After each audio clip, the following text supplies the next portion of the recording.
Hey guys, welcome back to my blog video. আমি তোমাদের সানা। তো যারা আমাকে বৌদি ভাবি বলো তারা কিন্তু আমার এই ভিডিওটা দেখো। আমি যদি বৌদি ভাবি হতাম তাহলে কি আমার খেলার সাথে এখনো এরা হতো? বলে যাও। আমার এখনো বিয়ে হয়নি, আমি এখনো বাচ্চা, মানে এদের সঙ্গে যেহেতু খেলি এরা হচ্ছে আমার খেলার সাথী। তো আজ আমরা সবাই মিলে ভাবলাম যে কিছু একটা করা যাক বিকালবেলা।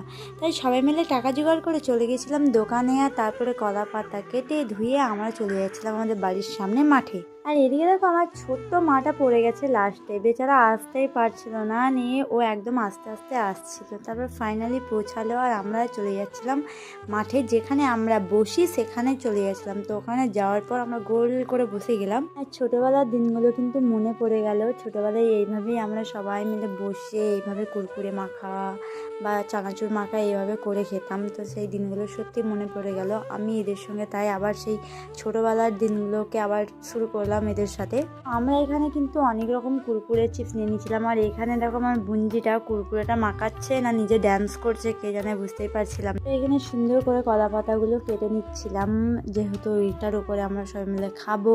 আর এখানে দেখো আমরা কিন্তু 10 জন ছিলাম। তারপরে আমি সবাইকে অল্প অল্প করে দিয়ে দিচ্ছিলাম, আর দেওয়া হয়ে গেলে তারপরে আমিও বসে গেছিলাম খেতে। আর কুরকুরে মাখাটা কিন্তু অনেক টেস্টি হয়েছিল। আমরা অনেক রকম আচার দিয়েছিলাম, লঙ্কা গুঁটো, জিরে গুঁটো, তেল, যা যা লাগে সব দিয়েছিলাম। আর তার জন্য কিন্তু অনেক টেস্টি হয়েছিল, ঝাল ঝালও হয়েছে।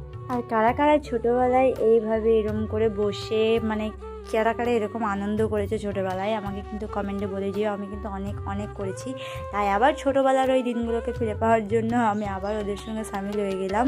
আর এদিকে দেখো ওরা কিন্তু বলছে অনেক টেস্টি হয়েছে। আমার মাটা দেখো ঝাল হয়েছিল প্রচুর, তাও কিন্তু ও খেয়ে যাচ্ছে, ওরও নাকি দারুণ লেগেছে। আর এদেরকে যদি তোমাদের ভালো লাগে আর এদের সাথে যদি আরও ব্লগ দেখতে চাও তাহলে আমাকে কমেন্টে জানিও। আর সবাইকে